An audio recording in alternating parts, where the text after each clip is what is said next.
Hello again, guys, it's Gregola Productions here, and welcome to a brand new GPWS series for 2022.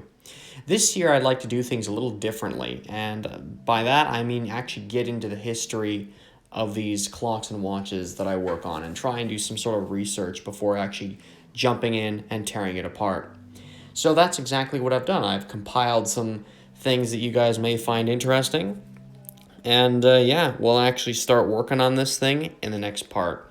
So here's my quote-unquote professional history lesson, and I hope you guys enjoy it.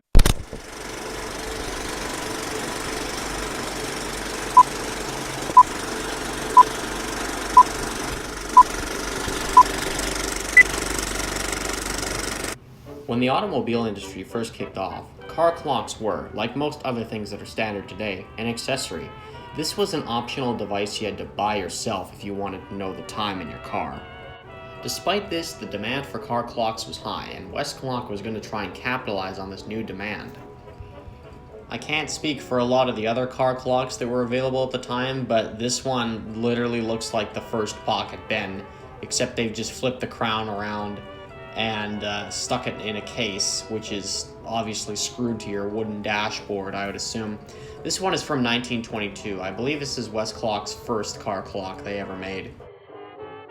And from the continuation of this auto clock, auto watch series, it seems these sold somewhat well. Although by and large, across all the different styles of auto clock that Westclox released, they are somewhat rare. You don't usually see these things for sale on eBay or anywhere else like that. I know I've never seen one, especially not in an antique store. As for the movements of these things, I'm going to go out on a limb and say these were more or less modified dollar watch movements, at least in the earlier ones anyway. Not that I love parting out dollar watches, but I don't think you'll ever find another one of these auto clocks if you've somehow managed to get your hands on one.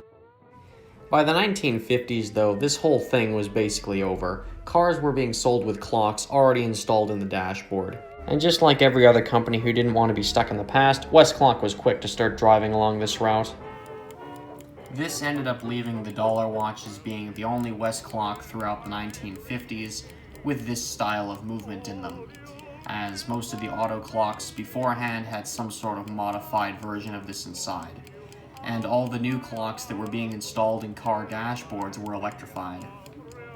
Now, I don't know if the magnet watches here were released in the late 50s or not, but either way, here they are in this 1965 Westclox Canada catalog here. And they're kind of an odd looking thing. I mean, they're just a literal regular Westclox Scotty, which you can see advertised below. You can see they're just Scotties with these riveted on, I believe it to be riveted on anyway, these little assemblies which have a magnet on them. Now, I don't know whose idea this was. I kind of find it funny that they left the pendants on these watches. I mean, I guess they look kind of dumb without them, but they've left them on anyway, just in case you really wanted to hang them by a chain or something. But it seems these guys were kind of the next thing for the quote-unquote car clocks, or the auto watches that Westclox had been doing in the 20s. We were done with focusing them specifically for a car's use, though. As you can see, they say attach any, or the ad says attaches anywhere to steal. Use it at home, at the office, the shop, in your car, on a boat, as a pocket watch. So, yeah, these were interesting. I've never seen one in person as of yet, but these did sell pretty well. These do come up on eBay and stuff like that. These ones are around, more so than any of the auto watches are. Now, it depends where you are in the world, but as you can see, I've got two identical looking pocket bends. Both have the pendants broken off. This one's crystal is cracked. If we flip them around, we'll see that they have two complete, well, mostly different movements inside them. I think the mainspring barrels are the same on these. They both have blue steel screws. What's going on here is Westclox decided that this movement here, this all brass and usually nickel plated movement, wasn't really necessary anymore. It's got a two-spoke balance wheel, and it's got, more of a covered design here. In this design, you can't see the wheels sticking through the plates. The plates are more solid. with this design, this is the more cheaper version to produce here. We don't have these springs that we had in the past. We just have this long bar that goes across the back, and this thing comes out. This right here is essentially the best version of the later dollar watch movement. They only degraded from here. We'd go from screws to rivets, and then brass to steel, and then steel to pot metal. Yeah, it didn't. Yeah, and then plastic after that.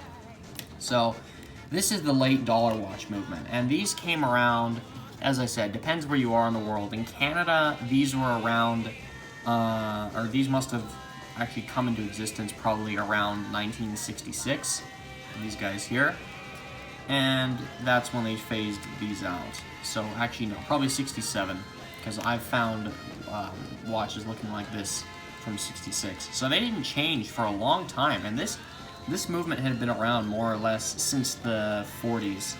But of course the previous incarnations of the previous styles of this movement were pretty similar as well. I'm pretty sure you could interchange parts if you really wanted to. Anyway, they were more or less this, and then they changed to this and stuck with it. As you can see, the balance wheel has 3 spokes. It's not moving. There we go. And yeah, the mainspring's the same. This is exposed. Yeah, so it is designed a little differently, and this is slightly more inconvenient to work on. As you can see, there's no taper pin. These are cheaper to produce than these by probably not that much in actuality, but these were the more, I don't know, these are more disposable than these are.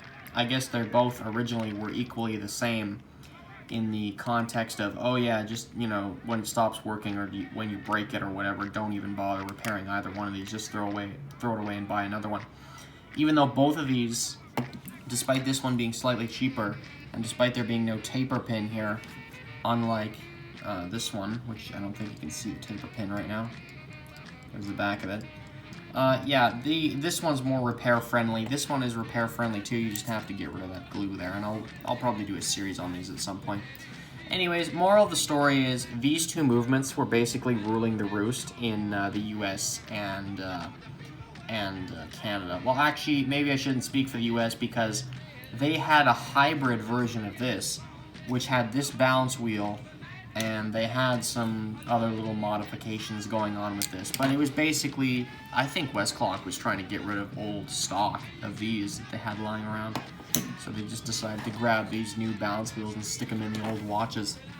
So, yeah, the parts, even though they are kind of different, I think parts from this are probably somewhat interchangeable with this here.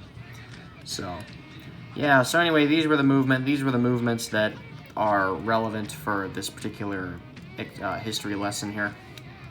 So anyway, actually getting to the auto watch itself, the earliest advertisement I can find for one of these is from 1965, and as we may or may not know, the watch that I'll be working on is earlier than that. So these were around at least since 63.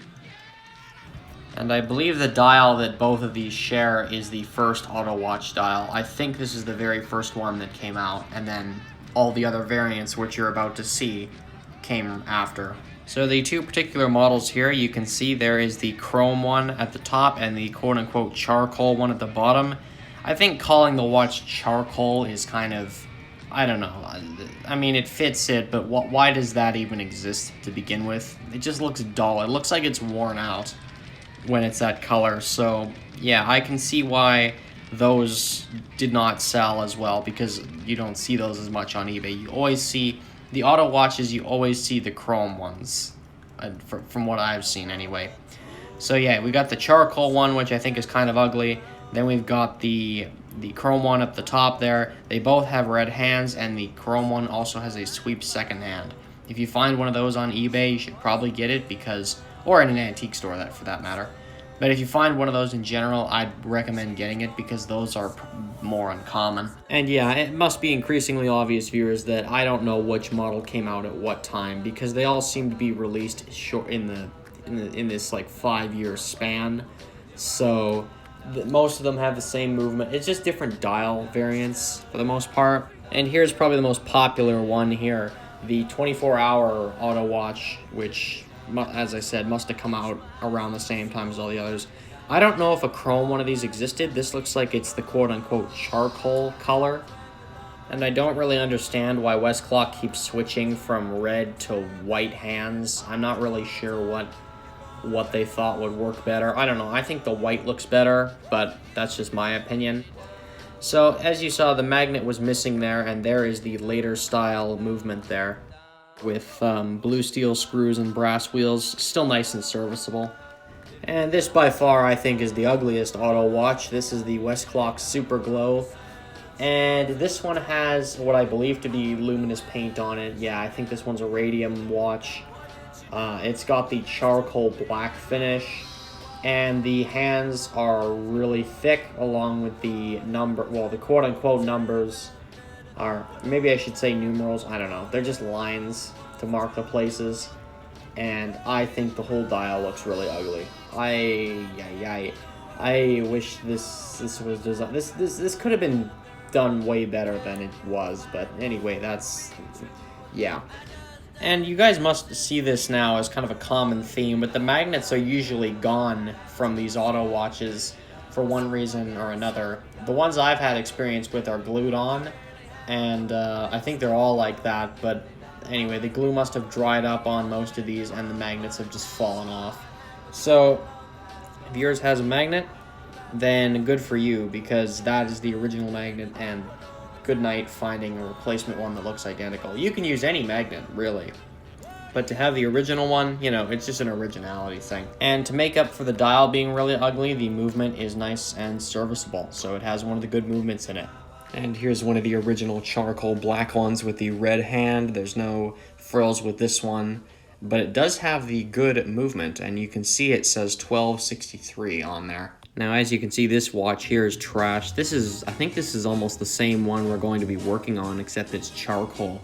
And yes, it has its original magnet. This is one of the only images I could find online of what the original magnets for these looked like. And they looked like a big donut shape like that. So that's what they originally would have been like. I don't have one like that, so I'm not going to be using that in the repair project that I'm doing. And if we look at the hands here closer for a second, it looks like they're almost painted with this kind of radium luminous paint. Now, if there was a confirmed watch that I saw in the catalogs or on eBay somewhere that had luminous hands and looked like the one we're going to be working on for this series, and was charcoal black or maybe chrome, and it had these hands, I would have shown it already. This is the only example I can find with hands looking like that. Those may be replacement hands? I don't know. Maybe the white paint is just coming up really bad in this picture, but it looks like these are painted with radium paint. I mean, you can see it ends before it reaches the middle there, and the white paint is painted all the way through. It doesn't just end in a certain spot. So I don't know, maybe someone chipped it off, I don't know. And I thought you guys would kind of find this funny. Here's the Super Glow again. Yes, it was officially released in a regular dollar watch case, so it was just another dial variant. Yeah, viewers, the dollar watches and the auto watches, at least in this era, are literally all the same. And here's the movement, and as I've kind of implied, I prefer the all brass one. I think this is nickel-plated brass, but still, I prefer the other movement, but this still has an okay movement in it either way. And to finish off here, we've got this Snow Time snowmobile clock, and obviously it's the same as all the others, but it just has a different dial and hands, and by the looks of things, it really does have luminous hands, which is, I mean, up for debate, I guess, whether that's good or not. Due to the radium paint basically yellowing everything, the dial takes on that yellow hue there, but otherwise the watch is kind of, I don't know if it was ever used on a snowmobile. Maybe the person who owned this, I'm sure this must have been at some snowmobile convention or something. I highly doubt this was commercially available for a long period of time. I don't know if they brought this out on the trails with them or not, because other than the radium, it looks in pretty okay shape, minus a pretty scratched up crystal. And I guess the magnet must have fallen off the back at some point, because the guy, he's screwed it back on with a wig nut, the original owner of this, and good for him for repairing it. I don't know how one would magnetically attach this to something. I can see if you had a hole in the dashboard of your snowmobile, if you screwed that wing nut in there, I'm sure it would stay there, but I think the magnet has been overall decommissioned from use here. And yeah, that's basically it. I mean, I could go on all day. I don't know if there's any other models. If you find some on eBay or wherever else, good for you. You get the idea, though. I don't know what movement this has in it, but they all either have the good one or the slightly worse one that's still pretty okay. So, anyways, viewers, I hope you decide to stick around and watch the actual repair series I do on one of these. And apart from that, I will see you in the next video.